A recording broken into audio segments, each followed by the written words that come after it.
30 روز 30 دقیقه، هر روز 1 دقیقه، روز 4.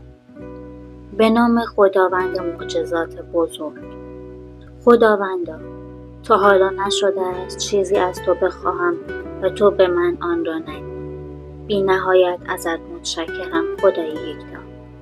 خداوندا، ای عشق مطلق، ای قدرت مطلق، برای تمام نعمت‌ها و رحمت‌هایی که بهم عطا کردی بی نهایت تا بی نهایت ازت متشکرم.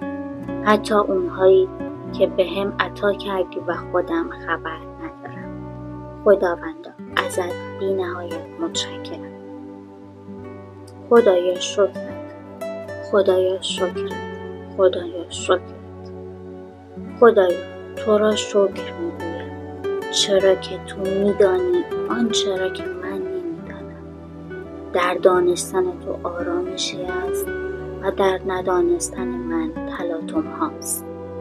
تو خود با آرامشت تلاطمم را آرام ساز.